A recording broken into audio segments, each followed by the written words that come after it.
Hey, what, U.S. history students, Miss Hession. Hope you're staying happy, healthy, and safe today. We're looking at the New Deal, kind of almost wrapping up a little bit here with President FDR's program to get out of the Great Depression.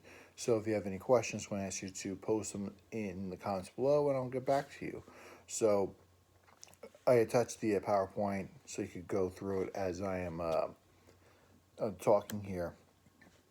We see that the United States is changing. The government's taking on a bigger role in people's day to day lives as well as the economy, which is, we have not seen that in decades and generations before during a massive economic fallout.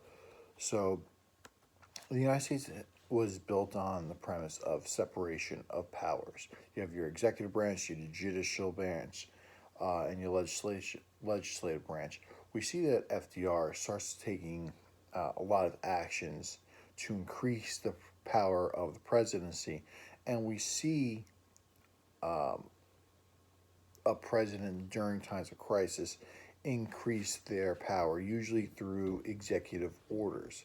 So there were people who were against the New Deal because of the amount of money that was being spent to pay for all these programs.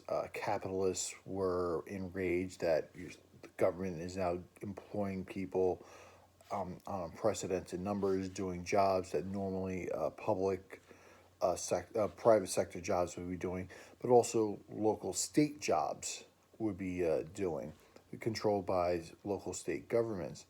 So we see that people are starting to rely on the government to get by. So, I mean, I'm a public school teacher. I do rely on the government, as is my wife, as you recall. We rely on the government to give us our jobs. We're totally relying on it. So, we see that in mass, obviously not in teachers, but in, as we discussed before, hiring people to do public works, building dams, building bridges, building schools, building hospitals. They are all employed by the government. So we see a conflict between opposing views. Laissez-faire government. Oh, the economy will fix itself. Government should just monitor everything, make sure everybody's doing the right things.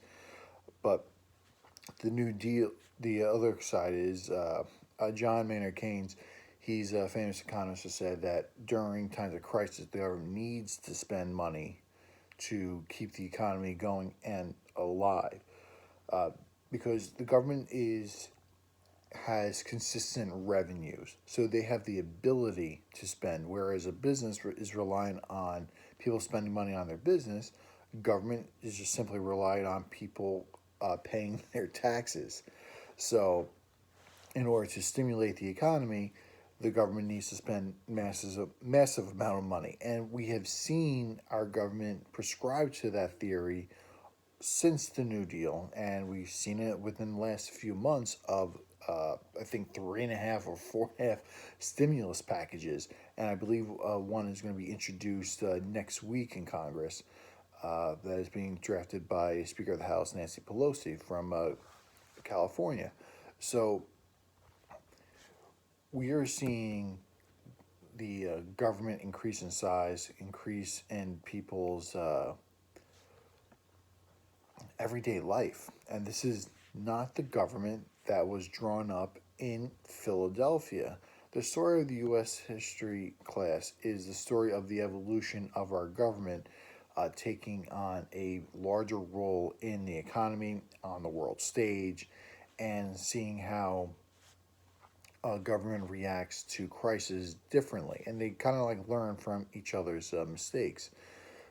However, during this time, the Supreme Court gets involved and actually strikes down a couple of the New Deal programs, saying, hey, they're unconstitutional. So, one was the Schefter Poultry Corporation versus the United States declared the National Recovery Act unconstitutional, said it gave Congress too much power to regulate trade that happens within the state.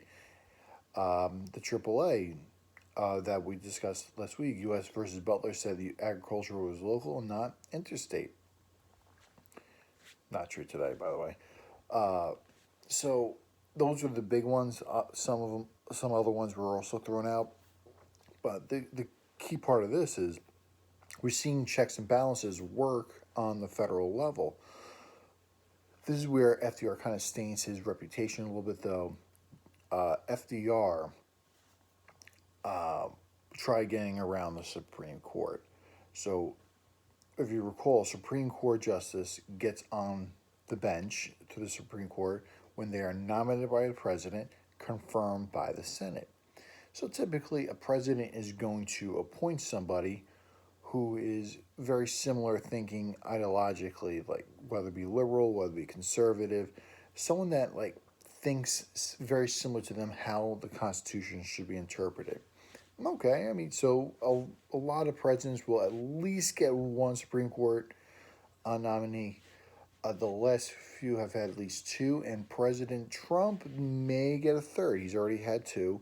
There could be a third one, depending on if he wins re-election or not. I would suspect he could have another one, maybe two, in the next term. So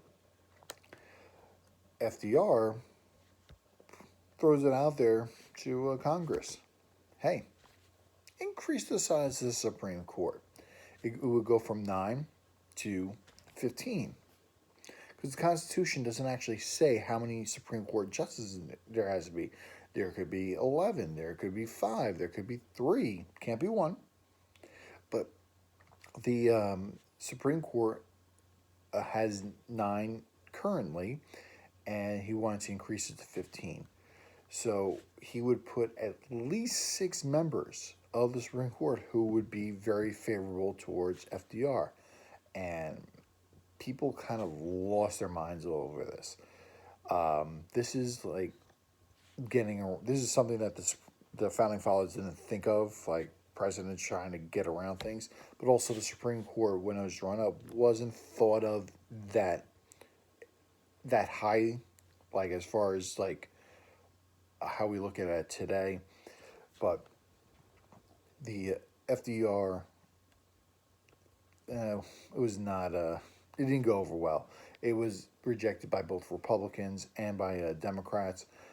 Became known as court packing, and if you were taking a Regents, I'd be hammering this home. And I have here a political cartoon with FDR calling Joe Stalin, obviously a communist dictator over in the Soviet Union. So it didn't go over too well with that, and he kind of gets hurt politically. But he's going to win re-election, don't worry. FDR is president he gets reelected 4 times. He dies halfway through, pretty much at the very beginning of his 4th term.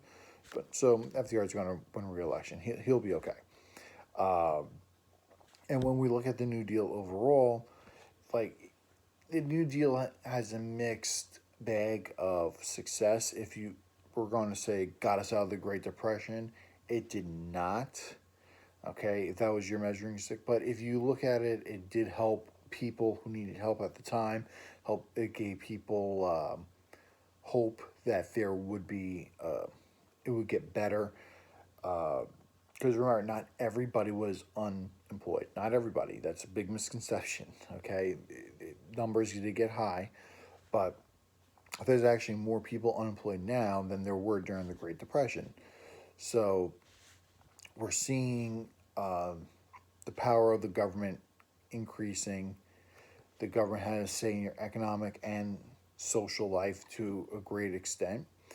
And some of the pitfalls of the New Deal, women and African Americans didn't get as many opportunities as white men, and often got paid less for the same work. And there's some people who think that it didn't do enough. You can't make everybody happy. So we will be moving on towards what does get us out of the Great Depression, and that would be World War II. So, if you have any questions, please post them in the comments below, and remember, you have your DBQ due on Friday. All right, stay well, kids.